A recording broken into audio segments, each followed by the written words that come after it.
Hi folks, Steve Hindi here for Showing Animals Respect and Kindness. As we approach the end of 2015, let's review sharks' efforts on behalf of the voiceless. In November 2014, someone shot an arrow into the face of a young female deer and left her to suffer. We named her Grace. It is difficult to imagine how she suffered or even survived through the winter when every time she turned her head, that protrusion hit something in the woods and re-injured her. But Grace did survive. Shark learned about her in April and began a campaign to get her help. It took 6 months of working with the media to raise awareness and apply pressure to the state of New Jersey. A petition demanding help for Grace received over 100,000 signatures. During that time, Grace even had a fawn, so now there were 2 reasons for saving Grace. Finally, under mounting pressure, the New Jersey Department of Fish and Game did the right thing. The department put together a team that successfully tranquilized Grace. The team then cut the arrow off at the skin line, fearing that removing the part inside her would cause too much damage to the surrounding tissue. Today, Grace and her fawn are thriving, and we hope that they will survive the hunting season, along with as many of their herd as possible. At the end of 2014, and for the first quarter of 2015, Shark conducted an undercover video sting to document a deer-killing operation in Will County, Illinois. As with past deer kills Shark has documented in Illinois, Michigan, and Ohio, our video shows that the so-called sharpshooters aren't very sharp. We filmed deer dragged away while they're still moving.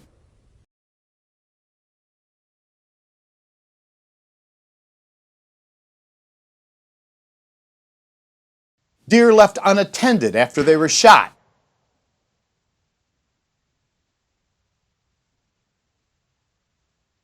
Shots taken at deer in the dark when the spotlight wasn't even on them. There were blood trails, etc. The project was a mess, so district leaders tried to claim the footage was shot somewhere else. We discredited that nonsense with a press conference at one of the kill sites. Perhaps most important, neither we nor our hidden cameras saw many deer, so why is there a kill program at all? There were a lot of excuses from the Will County Forest Preserve District and public assurances that the district would, quote, tweak its deer culling program. Unfortunately, that tweaking doesn't include a stop to the killing, or public oversight of the district's program, or body cameras for the killers. Let's hope that Will County rethinks this deer slaughter, because if it takes another undercover expose to embarrass the district, we can do that. In 2015, as in past years, Shark challenged the leaders of the National Rifle Association to publicly debate the NRA's support of live pigeon shoots. First, we offered to face them at the NRA's national meeting in Nashville, Tennessee.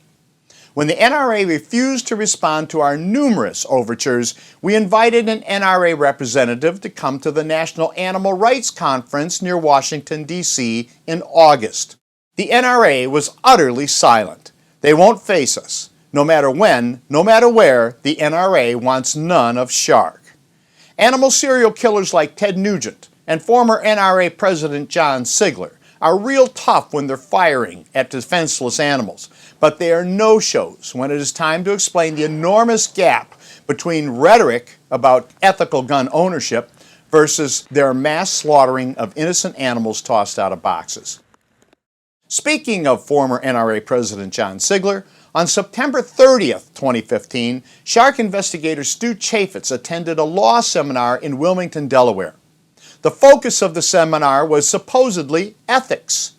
Incredibly, pigeon shooter and former NRA President John Sigler was one of the speakers at a conference about ethics. What would pigeon shooter John Sigler know about ethics? Stu waited until it was time for questions and then asked why someone as unethical as John Sigler was a speaker. Watch what happened next.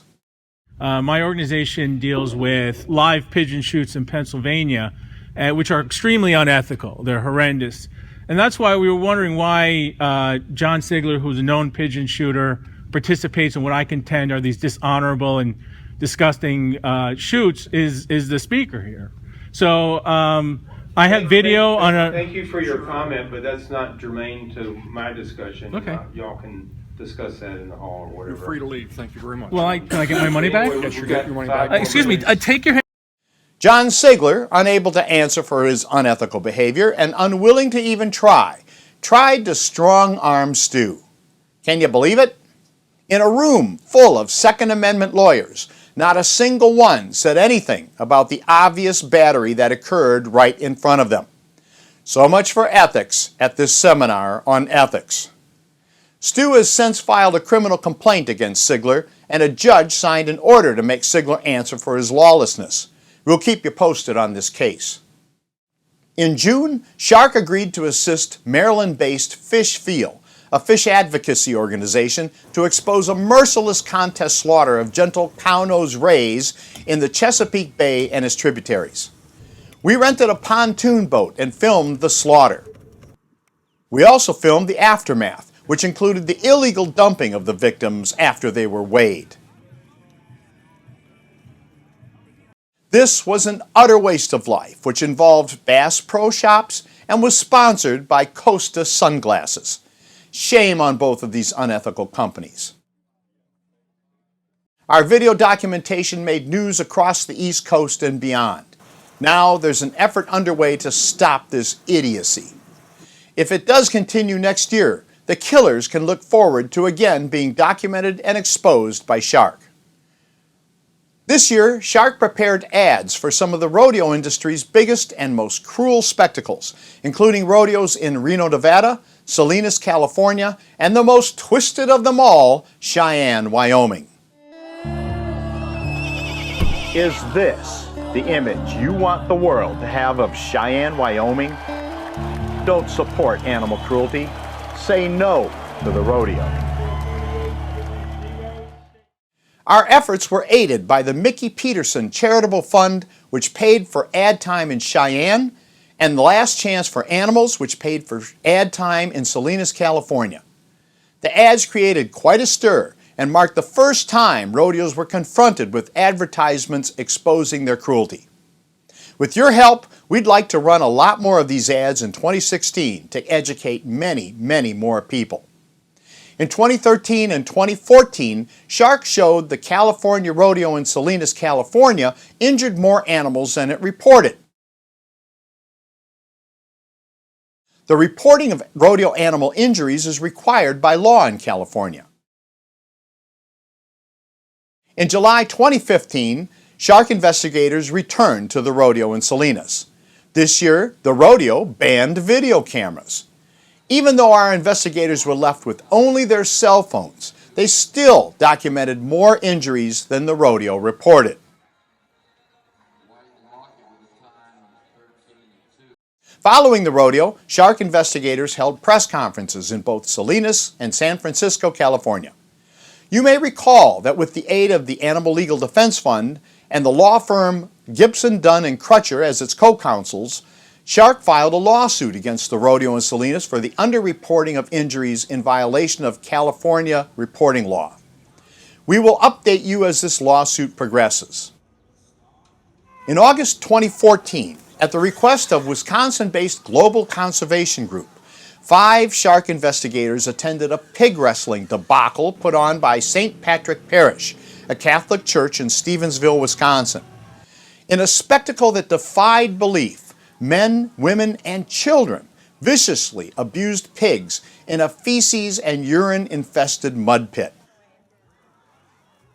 Words alone cannot adequately describe the brutal, cruel, stupid, and gross nature of this event.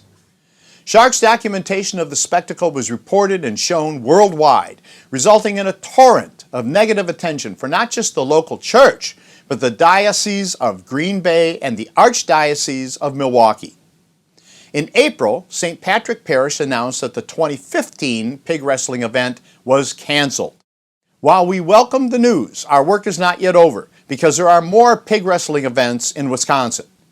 Pig wrestling violates Wisconsin cruelty laws, including a law against holding a fight between humans and animals. Unfortunately, the county sheriff and district attorney refused to do anything. Wisconsin law allows citizens to bring private complaints if local authorities refuse to do their jobs. Wisconsin lawyer Stephen Penn graciously offered his services to try to bring charges against participants in St. Patrick's pig wrestling. This may lead to a judge's ruling that pig wrestling violates state law, and that could lead to the end of pig wrestling throughout Wisconsin. Stay tuned for more information as this case develops. When it comes to Oklahoma senior U.S. Senator Jim Inhofe, all I can say is I hope he is the most corrupt politician in government, because if there are worse out there than Jim Inhofe, we might just as well kiss this great country goodbye. For the past 2 years, Shark has exposed Inhofe for his illegal live pigeon shoots, which are held as political fundraisers.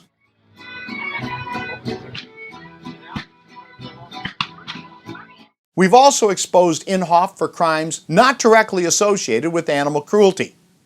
Through the Freedom of Information Act, Shark learned that the property used for Inhofe's pigeon shoots is owned by the federal government. It is illegal to hold a political fundraiser such as Inhofe's on federal property. The federal property is managed by an individual named Tom Buchanan, a friend of Senator Inhofe. Buchanan abused his authority and violated the law by allowing Inhofe's pigeon slaughters. But Buchanan committed even more violations. The same federal property was also used for a commercial-sized dump. This was not known or allowed by the Bureau of Reclamation, the federal agency which owns the property.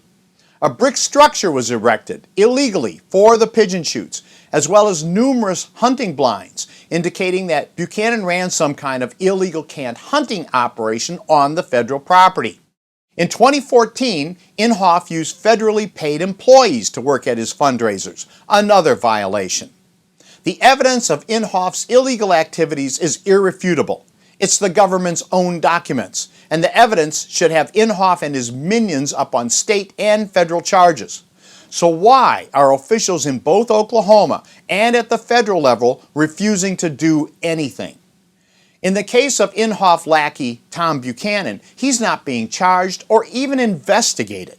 In fact, Buchanan hasn't even been removed from his position as mismanager of the property that he so purposely violated his contract. At the 2015 Inhofe pigeon slaughter, someone in the Inhofe party used a rifle to shoot one of our angels, Shark's camera-equipped remote-controlled aircraft. Although it was seriously damaged, we were able to retrieve the angel and its precious video payload. Ever since, Inhofe and his staff have been hiding from us like the cowards they are. For our part, Shark will continue to expose Inhofe until he and his goons face justice. One of the most exciting developments of 2015 is Shark's acquisition of the Bob and Nancy, our new boat made possible by and named in honor of television legend Bob Barker and his partner Nancy Burnett. The Bob and Nancy is a rigid hull inflatable Zodiac. It's the kind of no-nonsense boat often used by the Coast Guard and other marine law enforcement, and it will take Shark into issues such as the U.S. government's wholesale slaughter of cormorants, which are marine birds falsely claimed to be overpopulated by the government. The Bob and Nancy will also allow us to tackle the issue of bow fishing slaughters, such as the massacre of cow-nosed rays we mentioned earlier. We've already built a landing pad for the Bob and Nancy and have successfully conducted numerous test launches and landings with our Angel aircraft. Watch for a lot more news about the Bob and Nancy in 2016. In November, Shark investigators, in cooperation with Last Chance for Animals President Chris DeRose, took their first look at the U.S. Meat Animal Research Center in Clay Center, Nebraska. Our visit follows a very disturbing report last January in the New York Times. Reporter Michael Moss told horrific stories of abuses to cows, pigs, and sheep that would land anyone without a researcher's coat in jail. It didn't take long to see that Clay County Sheriff Jeff Franklin was willing to sacrifice his duty to protect and serve in order to shill for the animal abusers. Sheriff Franklin first made an illegal stop of a shark vehicle. May I see your driver's license, registration, proof of insurance, please? Sure. Why did you stop me?